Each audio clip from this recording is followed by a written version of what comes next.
morning and welcome back to another segment of WSKID Skid Row News. Today we will be discussing the effects of the internet and social media on the international population. Dylan, why don't you tell the viewers a little about what that means? Of course, the invention of the internet has brought about great changes in society. With the internet, more people have access to business, educational, and entertainment opportunities.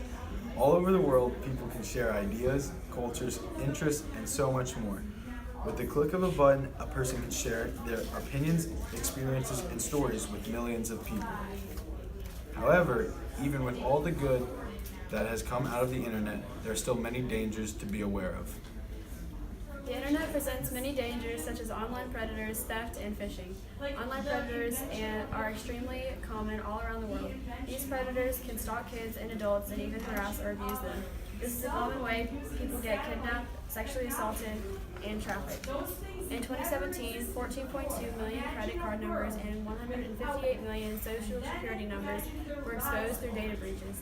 Hackers can retrieve all of your personal information if you have a weak password on social media accounts. Another way hackers get information is through phishing. This is when cyber criminals trick people into clicking on dangerous links to gather personal information. Some criminals use this information to blackmail victims to doing something illegal or demanding money from them. When we return, Madeline will discuss how social media affects children and teenagers.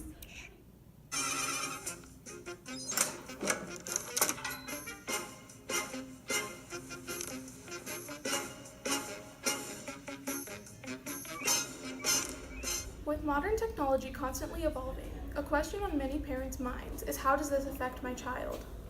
Study shows that toddlers are picking up new social and cognitive skills faster with the use of technology. However, teenagers and young adults across the world are being negatively affected. The constant use of social media by teens is causing severe mental health issues such as anxiety, depression, and low self-esteem. A survey by the Royal Society for Public Health in the UK found that the use of Snapchat, Facebook, Instagram, and Twitter by 14 through 24-year-olds led to increased feelings of depression, anxiety, poor body image, and loneliness. This is because receiving a high number of likes makes this generation feel accepted and important. The UCLA Brain Mapping Center found that teens ages 13 through 18 had increased activity in the reward center of the brain after receiving a high number of likes on social media. Another major issue that social media has introduced is cyberbullying. Cyberbullies attack kids online anonymously and say things that they would be too scared to say to someone's face. However, social media has had some positive effects on this group. Teens in marginalized groups such as LGBTQ+ and mental health issues can find support online to connect with people who understand them. The solution is not eliminating social media completely, but is limiting the amount of time your child spends on their devices.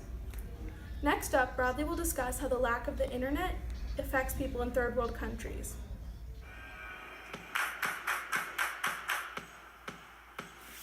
I'm the only one that can write my story. What is this? Anything at all that I wanna be, I got it all right in front of me. I'm the only one that can write my story, write my story. I'ma do it like this, do it like that, do it like this, then I'll do it like that. I'ma do it like this, do it like that, do it like this, then I'll do it like that. I'm gonna make it good. I'm gonna do it right. The International Telecommunications Union says that 3.9 billion people worldwide do not have access to the internet. In some areas, up to 40% of the people do not own a mobile phone. Over half the world's population is missing out on the beneficial opportunities of the internet. These people are missing out on the financial, health, and educational services that the rest of the world has access to. The issue is that it costs too much for these countries to pay for the internet, and a good, fast connection is not available. 31% of the global population do not have 3G coverage, while 15% have no electricity. Affordable internet access is part of the UN Sustainable Development Goals, and they are working to get more people online. Well, we are out of time, so that's it for this segment. Thank you for joining us at WSKID. Come back tomorrow to hear about a young botanical genius and his new mysterious plant.